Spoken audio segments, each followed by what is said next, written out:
Okay, so as you see, I don't have anything special in my background for this. This is a big, kind of surprise. I'm doing Saw. I'm not gonna do the whole franchise, at least not at this point, because I still gotta finish the Fast and the Furious movies, and I gotta finish the X-Men movies, and I don't have time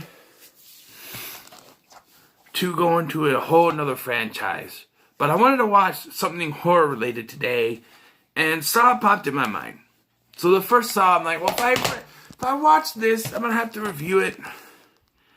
And if I review the first Saw, I gotta review the other 7 Saws. And you know what? There's a new one supposedly coming out sometime this year. So I gotta get those done too eventually. But we're just gonna talk about the first Saw. You know, James Wan and Leigh Whannell, they came up with this short little film. They called it Saw. They presented it. And then they got to make a feature film. It didn't cost that much. And if you watch the film, you can tell most of the stuff is... most of the film is just 2 men in a grimy bathroom with flashback scenes inserted here and there with other characters. But most of it is these 2 men in the bathroom yelling at each other.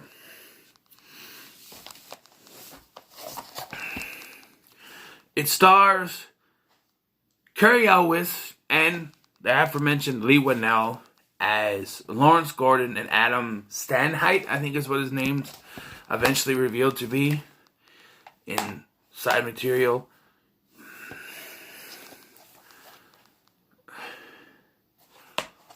You know, sometimes I talk about how I got into films. So, odd enough, when this first came out, I had no intention to watch it, you know. I didn't watch movies until the 3rd film was about to come out. Like, it was a couple months before the 3rd one came out and stuff. So, and my mom had the first 2, the first one.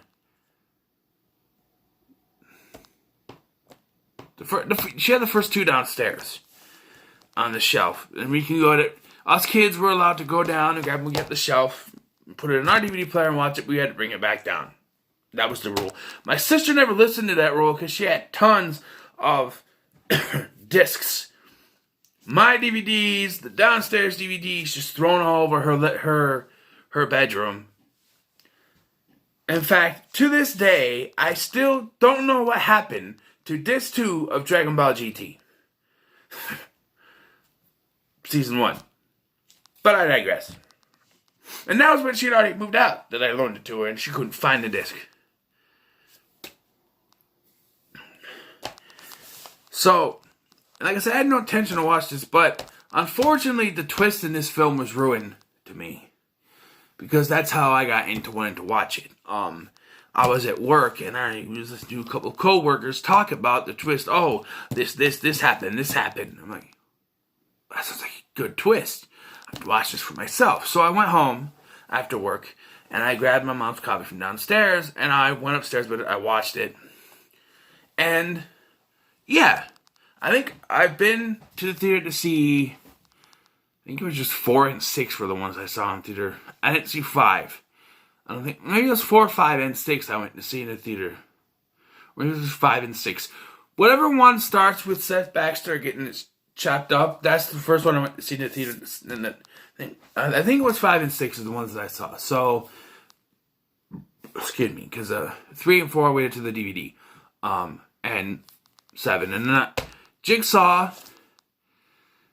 we'll get to that when I get to Jigsaw. I'll talk about that, but I'm getting ahead of myself. So, yeah, the twist was ruined. But even if I didn't know the twist, I don't think I would have caught on. So what is the story here? The story is there's a quote-unquote serial killer. I say quote because they call him a serial killer, but he technically does not physically kill them. He sets up these traps, and they can either succeed in getting through these traps if they follow the rules, or they can kill themselves if they don't follow the rules. It's very simple. At least for this first version of Jigsaw. After, 3, it gets to the point where you can survive if you follow the rules. There are apprentices that don't follow their own rules, so who knows. But presented with a few cases beforehand.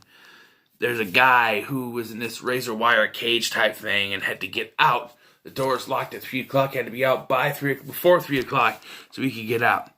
And he ended up strangling himself to death with the barbed wire trying to get out. And there's another one where this guy, he was drenched in a flammable liquid, and he had to go around and he had to find a combination to a safe to get the antidote for a slow coursing poison through his veins, or a key to get out of there, or something like that. And the candle burned down too far, and he got lit on fire. And the most famous one is Amanda. Amanda woke up in a strange room with a reverse bear trap attached to her face, and the video told her she had to get the key out of the stomach of the other person in the room. And she was told he was dead. So she stabs the hell out of the guy to get the key. But the guy was alive. Now, it's brought into question in the later films, when she's more involved in the later films, and it brought into question whether she knew or not. Did they ever actually admit that she knew or not? But, yeah, she's presented to Dr. Gordon, because Dr. Gordon is presented as a suspect, as they found his pen at one of the murder sites where the games are, and so he's, a suspect, and then you have,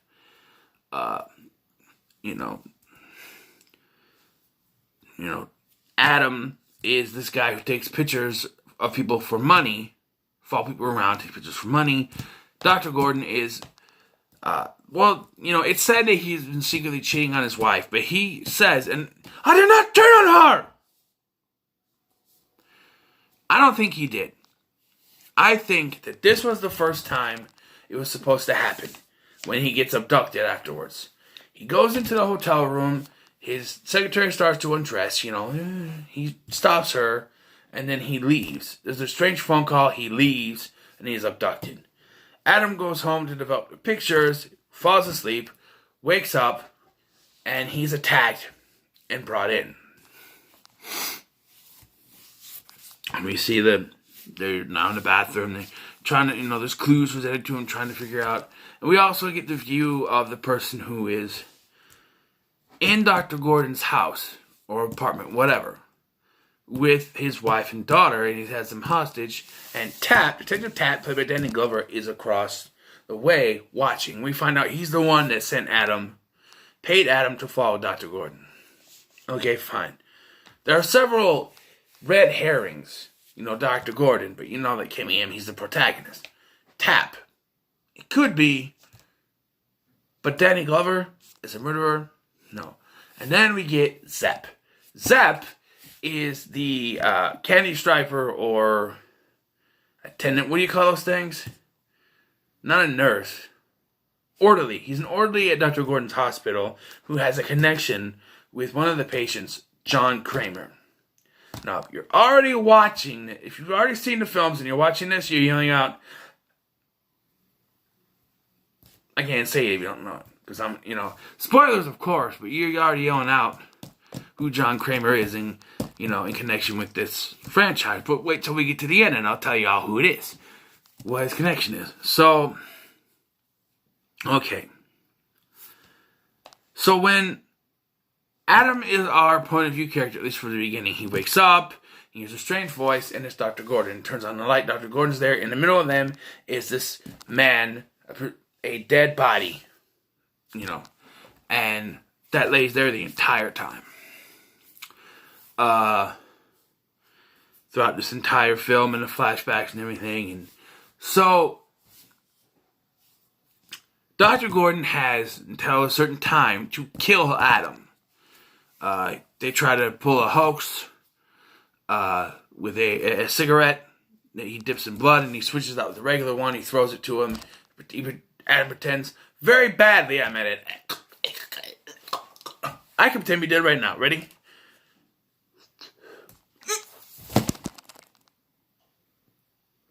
More believable than just more believable than what he did, you know? And he's supposed to be a professional actor. Well, he's not really professional. His acting roles are decent, but you know,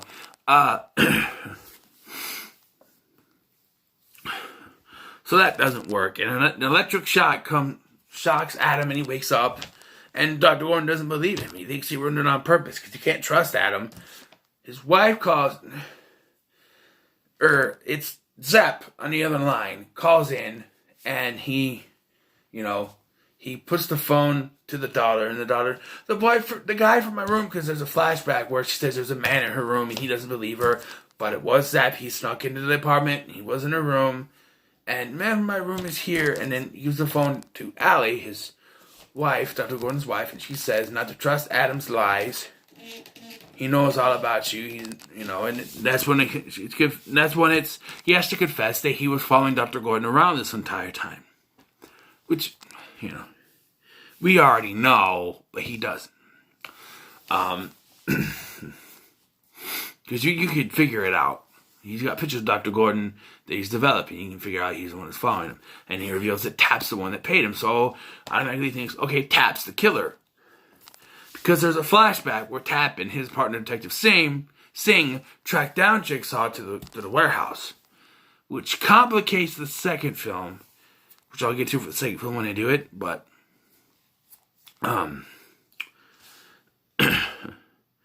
so Detective Singh gets killed, and apparently Detective Tap gets discharged, and he goes nuts, following Dr. Gordon around, blaming Dr. Gordon, and that's why he has Tap on his house.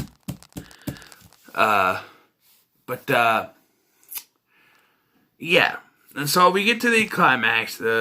Zepp has to, because it took too long, Zepp has to kill the wife. But the wife gets the gun away, there's a gunshot, and Tap runs over, he sees what happens.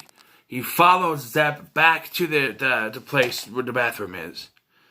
And he gets shot. Now, I'm going to correct something. A lot of people, including people on the internet, have said that Detective Tap dies here. What you may not know is there was a video game called Saw, the video game, in which Detective Tap is the main character. He survives this, but he does die in the video game. And then his son takes over in the video game's sequel. And I think he dies too because he's not part of the franchise. But I'm just saying, Detective Tap does not die in Saw. He just dies in Saw, the video game. Okay? We don't see him again, but that's nothing. And that raises a complication to something once we get to the final chapter. So Dr. Gordon finally snaps where Zepp comes in and he sees that before this, Dr. Gordon finally snaps. He chops his foot off, grabs the gun, shoots at him. Zepp runs in, sees this, says, "You're too late. There are rules." And Adam comes with the top of the toilet tank, beats the living hell out of him, and kills Zepp. Dr. Gordon says he has to go get help or he's going to bleed to death, so he crawls out. Right? Now, we don't see Dr. Gordon again until Saw the final chapter, where we get the answers. Right? But here's my thing, right? What I just told you, Detective Tap is still alive. He gets out, and he's in the video game. He's not far from where they were. So if Dr. Gordon starts crawling, eventually he's going to find Tap.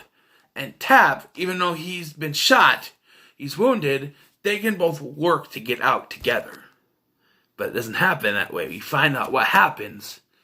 It's just more convenient to the goddamn plot. Because apparently they left hints through all the movies, but it's more important to the goddamn plot that what they say happened.